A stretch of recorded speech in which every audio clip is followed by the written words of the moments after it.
Hi and welcome to my channel. Today is Magical Monday and I decided I just wanted to quickly do a small video.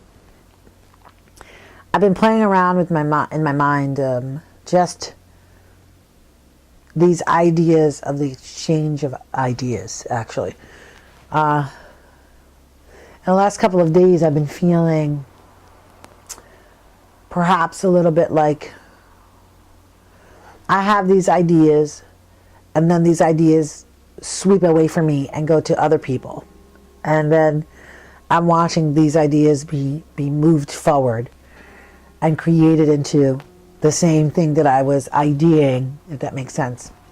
So I kind of wanted to talk a little bit about the exchange of energy and the exchange of ideas and how that happens in a creative process. So if you have an idea, first off, creativity. If you've ever gotten a chance to listen to, it's Elizabeth Gilbert from Big Magic. She wrote the book Eat, Love, Pray.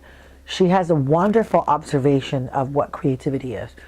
Creativity is this expression of something that comes through you. Instead of you being the ultimate creator, creativity shows up and expresses itself to you. Example of the exchange of ideas and creativity, what creativity is. And I agree with her in this observation of creativity that I am not the creator. I am the vessel in which creativity comes through. So for me, I'm just a vessel. I'm a vessel. I'm an open chalice of creativity, and creativity can pour into me. And creativity is like the wind riding through us, or like a spirit of creativity rides through us. Have you ever gotten the feeling that you were doing something and you weren't alone? Like it just the ideal of that piece of work or creativity or even if it's traditional work just seemed to flow through you in such a way that it was, you saw it from beginning to end without any hiccups, without any problems, and that creativity, that idea came through you so clear and so crisp, and you knew that it was being pushed through you without you actually doing anything. Creativity. So I wanted to actually share my own expression of creativity and how I feel that creativity does move through me like Holy Ghost or like spirit or like creativity or like energy. It's an energy exchange. It's like this, the ethers, the Akashic energy sends ideas down and they run through our existence, and everyone can be touched by that idea. Example for me, a personal example for me, is that my son is 26 years old. On the 15th, he'll be 26 years old. If it's after the 15th and I post this, anyway, he's 26 years old. When he was a baby, I had this idea one day. I was chopping vegetables. He was probably about a year and a half old. And I said to my husband at the time, my first husband, I said, wouldn't it be great? And I just had this idea. It just came down as a download. I had all these beautiful things in front of me. I was making some Spanish food, so I had all the seasoning for Spanish food.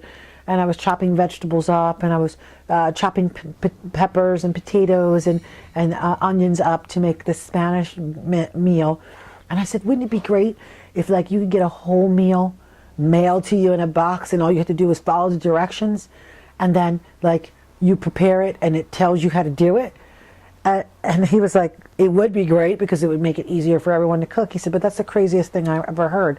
Mind you, 26 years ago, there was no overnight mail. There was no like FedEx, Brown, UPS. They didn't exist. It was just mail, and mail took a little bit of time, you know.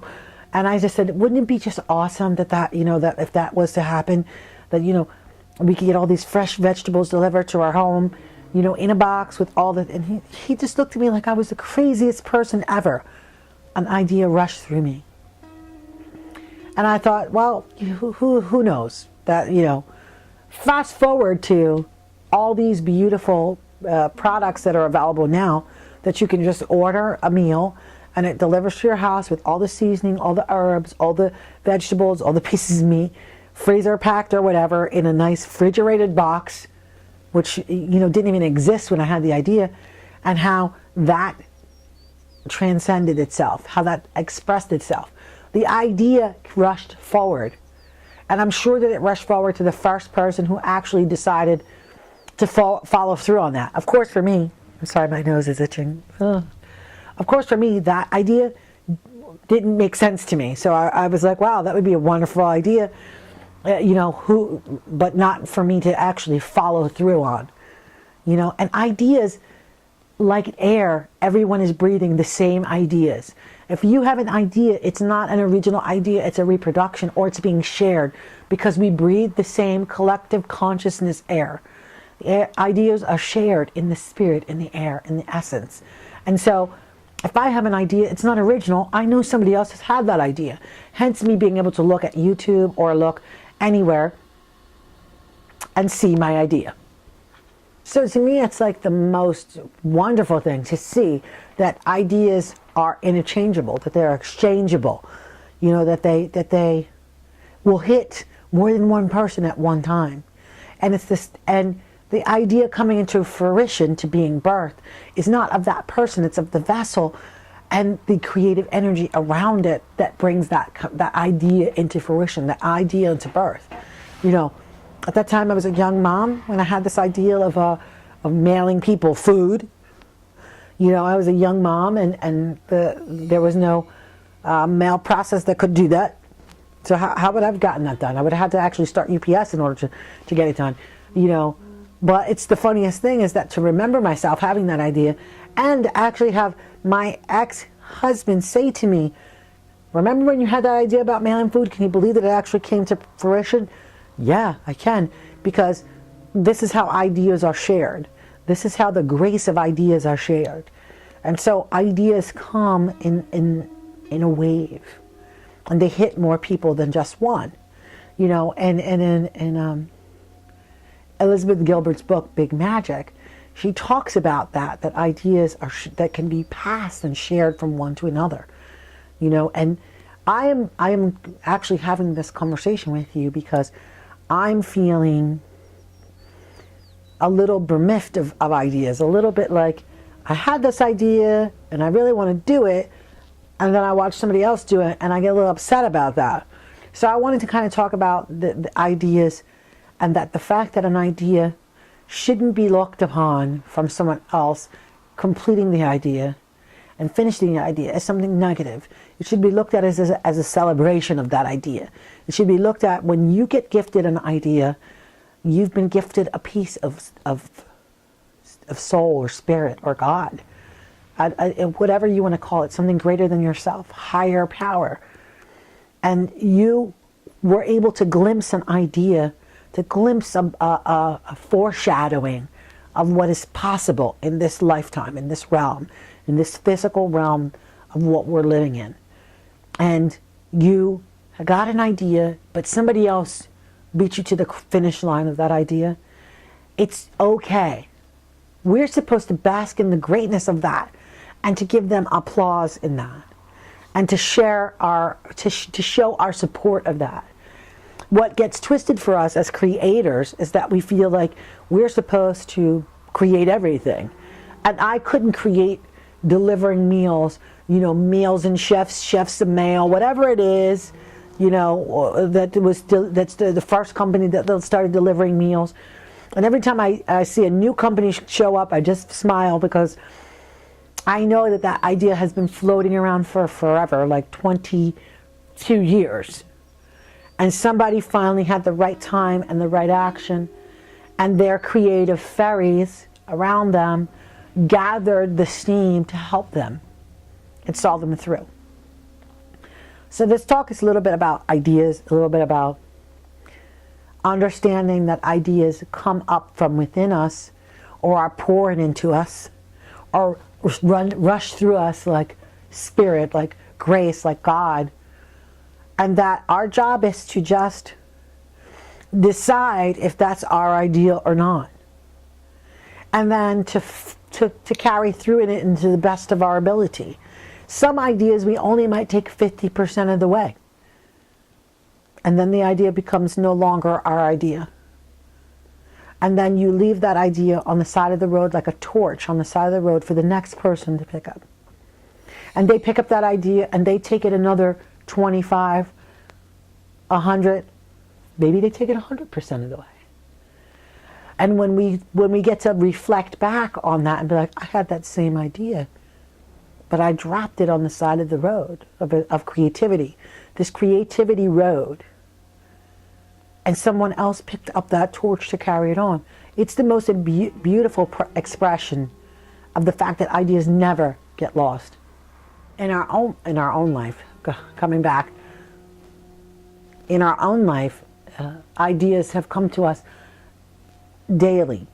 They bombard our mind, they bombard our thoughts. Creativity is action. It's fiery. It burns within us, in everyone, because we are creating every time we do something.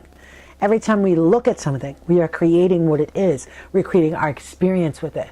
We're creating our expression or our receptivity of it. So we're always creating. And ideas downloading to us or rushing through us or touching us is us working in tandem with the thing that's bigger than us, that which we call spirit. So ideas will come and go. Creativity is an expression. It comes and goes. Your job is to see it through to the best of your ability, to do your part of it. If you listen to Elizabeth Gilbert with Big Magic, that book is a monumental book. And this might be part of a review, but that book was so awesome for me because it allowed me to stop looking at everything that I make as my own baby. Because if I look at it as my baby, then they stay here. See my dream catchers? Then they stay with me if they're my babies. But if they're creations to share, if they're ideas that will run through me and go to someone else to create an idea, then they express themselves through me. And then they go to someone else to give them some pleasure or an expression of something bigger. So this is like this, it's a symbiotic process, or maybe it's more cyclical, the circle of life. An idea comes, I get inspired, I work, I do my thing or my part, or maybe the idea comes and I incubate the idea. Maybe I think about it. Maybe I take that idea and I work that idea to what it could work for me, or how it could work for me, or what it would look like for me. What would it look like if I had A, B, or C? And maybe I dream about it. Maybe it becomes something I fantasize about. Maybe I write about it in my journaling for the day. Or as I'm walking in the park, I express that idea in my mind. And as I walk by someone in the park thinking about that idea, it becomes part of the collective consciousness in the park. It goes into the trees and the air, and they share that idea. Their energy gets a part of that idea. And maybe they see that idea as something different. Maybe they see another side of that idea. Maybe my idea is just simply my idea like delivering food to people. It could have been simply delivering Meals on Wheels. Maybe that's what God was telling me, or spirit or creativity was telling me, or this creative soul was saying, go and help and feed the people who can't be fed. But I thought about it as much more like, what if people, you could send them a whole meal and they could cook it themselves and they had everything they needed, and how easy would that be?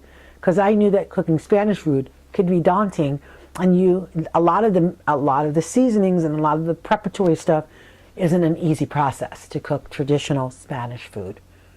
So I was like, wow, to simplify it, it's already chopped onions and already chopped cilantro and already chopped garlic and already chopped hot peppers and jalapenos, and whatever is needed is already chopped, and you just put it in and you season it to taste and you follow the directions, and that idea came to me, but it could have been that I could have downloaded that in a different way, and I could have taken that idea and started to volunteer for the homeless shelter, or to feed the poor, or to do, all these things that would be a different expression of that idea. The person walking by me in the park could get this as, a bigger version of it. They could make it Weight Watchers home food delivery, which is real. It exists in 2017, surprisingly. Weight Watchers, you can get your whole 30 days worth of meals plus snacks for whatever the price is delivered to your door. And you don't have to worry about figuring it out. So the same person that walked by you in the park could have had that version of the idea, same idea, taken to a different level. So it's literally this expression of creativity. It lets you look at, are we creating or are we vessels of creating?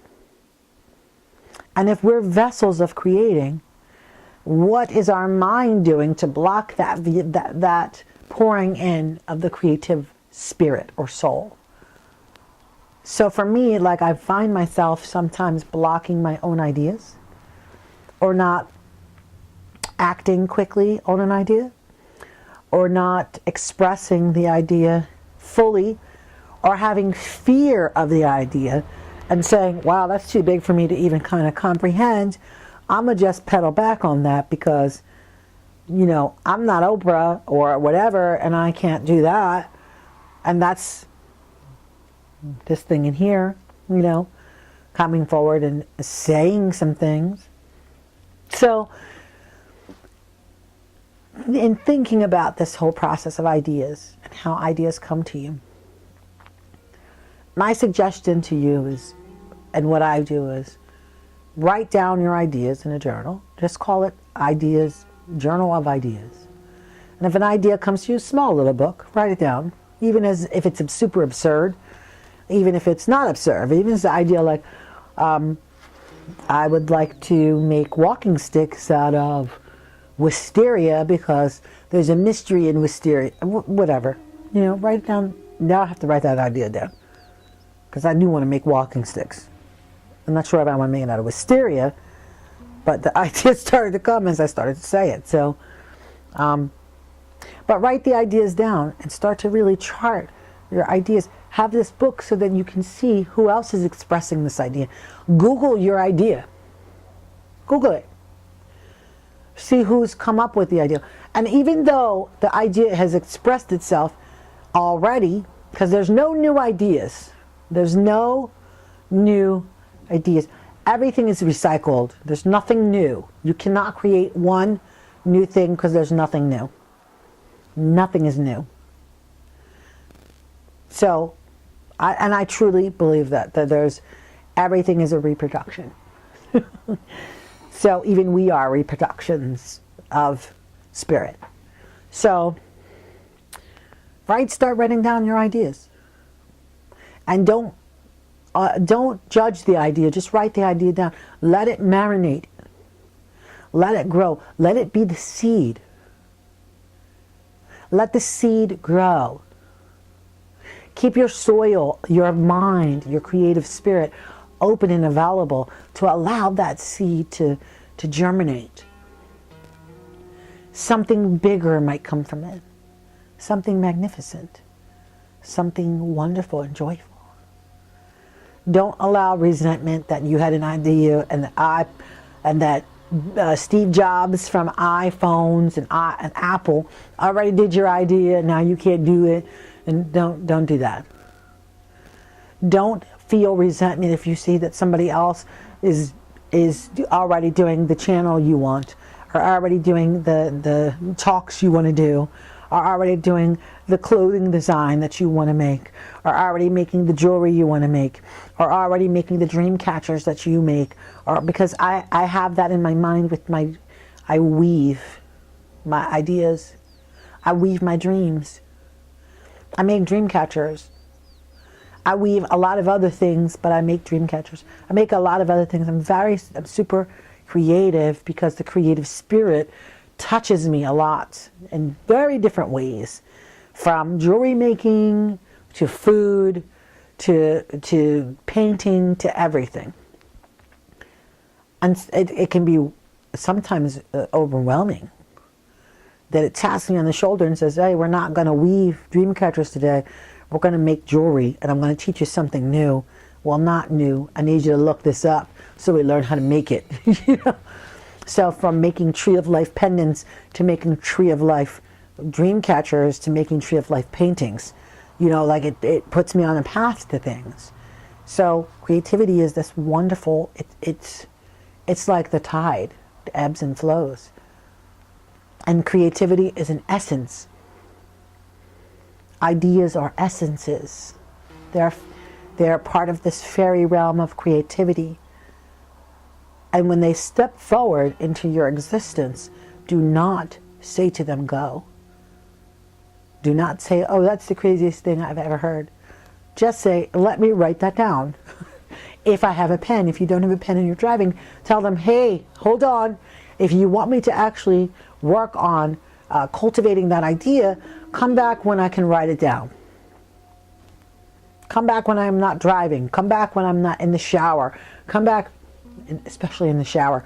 Come back when I'm not sleeping. Come back when I'm, you know, not at work in the middle of an activity. Come back when I'm available to actually pull that back into me and really transcribe this idea that you're sending me. And I'm sure that this will change the way that you create. Thank you for stopping by for Magic Monday. This is Lola, aka Leanne, Buddhist and Butterflies. Thank you so much. The light in me honors the light in each and every one of you. Brothers and sisters, I say to you, namaste.